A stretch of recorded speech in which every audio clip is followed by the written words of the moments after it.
సాధారణంగా మనం ఒక ఉత్తరం చదివేటప్పుడు ఆ మొదటి పలకరింపుని, ఆ గ్రీటింగ్ని పెద్దగా పట్టించుకోం కదా.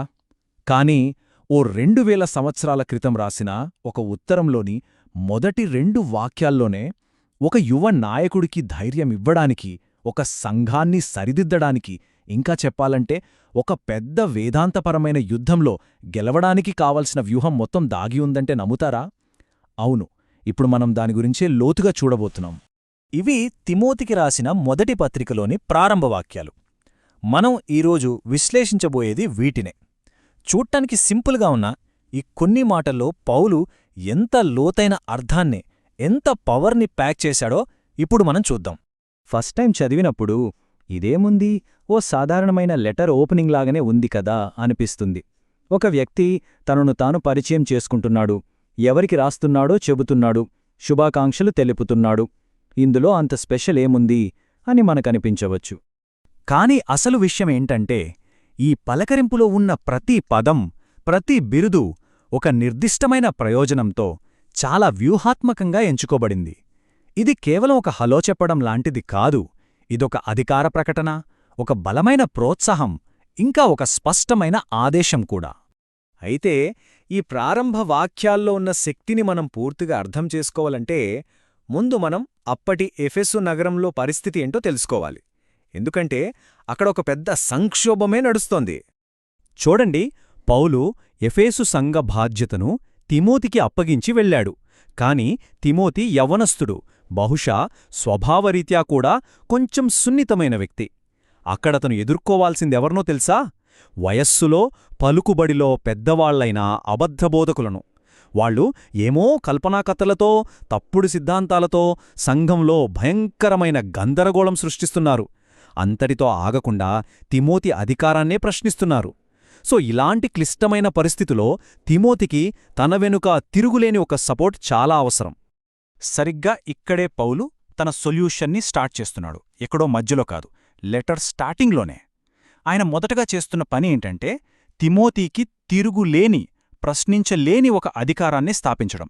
దానితోనే తన వాదనను మొదలుపెడుతున్నాడు. గమనించండి, పౌలెక్కడా నీ స్నేహితుడైన పౌలు అనో, నీ సోదరుడైన పౌలో అనో పరిచయం చేసుకోవట్లేదు. వెంటనే ఒక అధికారిక బిరుదును వాడుతున్నాడు, అపోస్తలుడు. ఇది కేవలం పరిచయం కాదు, ఈ ఉత్తరం యొక్క టోన్ సెట్ చేసే ఒక పవర్ఫుల్ స్టేట్మెంట్.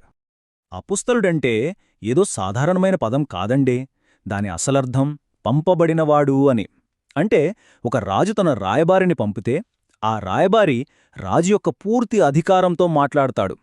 సేమ్ ఇక్కడ కూడా పౌలు, నేను నా సొంతంగా రాలేదు, దేవునిచే పంపబడిన అధికారిక ప్రతినిధిని అని స్పష్టం చేస్తున్నాడు. ఇది తిమోతికి నిలబడటానికి ఎంత బలమైన పునాదినిస్తుందో ఆలోచించండి. చాలామంది ఈ చిన్న డీటెయిల్ని గమనించరు. కానీ ఈ పదాల ఆర్డర్లో ఒక లోతైన వేదాంతపరమైన ప్రాముఖ్యత దాగి ఉంది. పౌలు ఎందుకు ఈ మార్పు చేశాడు? ఎందుకంటే ఇది అతని పిలుపు ఎంత ప్రత్యేకమైనదో చూపిస్తుంది. చూడండి, భూమిమీద యేసుతో నడిచిన అపోస్తలులు సాధారణంగా యేసు క్రీస్తు అని వాడారు. అది ఆయన మానవత్వాన్ని గుర్తుచేస్తుంది. కాని పౌలు పునరుద్ధానమై మహిమ పొందిన క్రీస్తుచేత దమస్కు మార్గంలో పిలువబడ్డాడు. అందుకే ఆయన క్రీస్తు యేసు అని వాడటం ద్వారా నా పిలుపు కేవలం నజరేయుడైన యేసు నుండి కాదు, దైవికమైన మహిమగల మెస్సయా నుండి వచ్చింది అని నొక్కి చెబుతున్నాడు. ఇది చాలా చాలా కీలకమైన పాయింట్. ఎఫెసులో ఉన్న అబద్ధ బోధకులు వాళ్లకు వాళ్లే గురువులమని చెప్పుకుంటున్నారు. కాని పౌలు అంటున్నాడు, నా అధికారం నాది కాదు, అది దేవుని ఆజ్ఞ అని. అతను దేవుని ఆజ్ఞకు లోబడిన ఒక సేవకుడు మాత్రమే. ఇక్కడ అహంకారానికి తావే లేదు, కేవలం విధేయత మాత్రమే ఉంది. ఈ అధికార క్రమాన్ని చూస్తే మనకు విషయం చాలా క్లియర్గా అర్థమవుతుంది. ఆజ్ఞ అనేది తండ్రి అయిన దేవుణ్ణుండి మొదలై క్రీస్తుయేసు ద్వారా పౌలుకు చేరి ఇప్పుడు పౌలు ద్వారా తిమోతికి వస్తోంది. దీనర్థమేంటంటే, తిమోతిని ఎదిరించడమంటే పరోక్షంగా పౌలును, క్రీస్తును, చివరికి దేవుణ్ణే ఎదిరించడమన్నమాట. ఇది తిమోతి స్థానాన్ని ఎంతగా బలపరుస్తుందో ఒక్కసారి ఊహించండి. సరే, అధికారాన్ని స్థాపించిన తర్వాత పౌలు ఇప్పుడు సంఘంలో దాడికి గురవుతున్న కొన్ని ప్రాథమిక సిద్ధాంతాలను గుర్తుచేస్తున్నాడు. దానికి కూడా ఈ పలకరింపులోనే బీజం వేశాడు. ఆ అబద్ధ బోధకులు ఏమని చెప్తున్నారంటే రక్షణ అనేది కొన్ని నియమాలు పాటిస్తేనో కొన్ని వంశావళులను చూపిస్తేనో వస్తుందని బోధిస్తున్నారు. కాని పౌలు ఆ ఐడియాను మొదటి లైన్లోనే కొట్టిపారేస్తున్నాడు. ఆయన మన రక్షకుడైన దేవుడు అని చెప్పడం ద్వారా రక్షణ అనేది మన క్రియల వల్ల కాదు, అది కేవలం దేవుణ్ణిండి వచ్చే ఉచిత బహుమానమని గుర్తుచేస్తున్నాడు. వావ్! ఈ మాట ఎంత శక్తివంతమైనదో ఆలోచించండి. ఆత్మీయ గందరగోళంలో వ్యతిరేకతను ఎదుర్కొంటున్న తిమోతీకి, ఆ విశ్వాసులకు పౌలు గుర్తుచేస్తున్నాడు. మీ నిరీక్షణ క్రీస్తే అని. మీ ఆశ మనుషుల మీదో పరిస్థితుల మీదో కాదు, కేవలం క్రీస్తు మీద ఆధారపడి ఉంది. ఇది వారికి ఎంత ధైర్యాన్ని, స్థైర్యాన్ని ఇస్తుంది. ఇప్పుడు మనం ఈ గ్రీటింగ్లో చివరి భాగానికి వస్తున్నాం.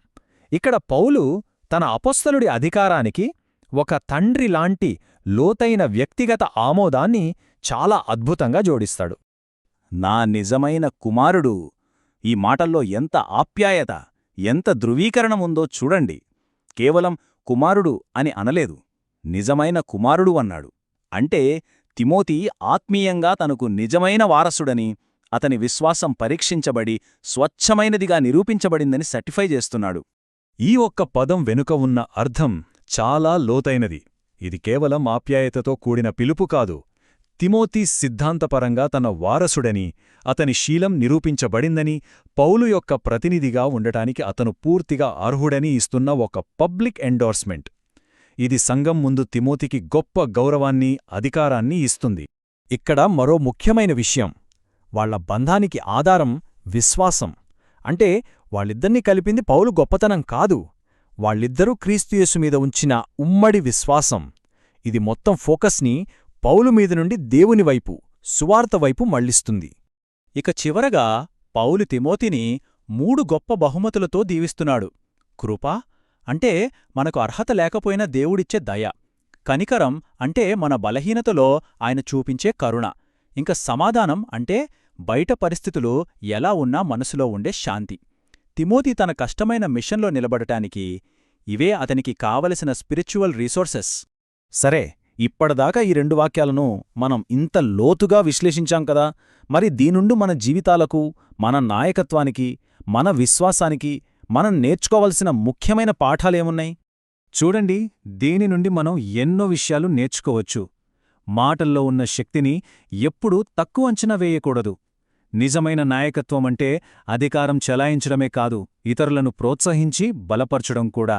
అన్నిటికంటే ముఖ్యంగా మన నిరీక్షణ మనపై కాదు, మనను రక్షించే దేవునిపై ఆధారపడి ఉంటుందని ఎప్పటికీ గుర్తుంచుకోవాలి. చివరిగా ఈ ఒక్క ప్రశ్నతో ఈ విశ్లేషణను ముగిద్దాం. మనం ప్రతిరోజూ వాడే మరియు వినే మాటల వెనుక ఉన్న శక్తి, ఉద్దేశ్యం గురించి ఇది మనల్ని ఆలోచింపజేయాలి. ఎందుకంటే కొన్నిసార్లు సరైన సమయంలో సరైన ఉద్దేశ్యంతో చెప్పిన కొన్ని సాధారణ మాటలు ఒకరి జీవితాన్ని, కొన్నిసార్లు ప్రపంచాన్ని కూడా మార్చగలవు.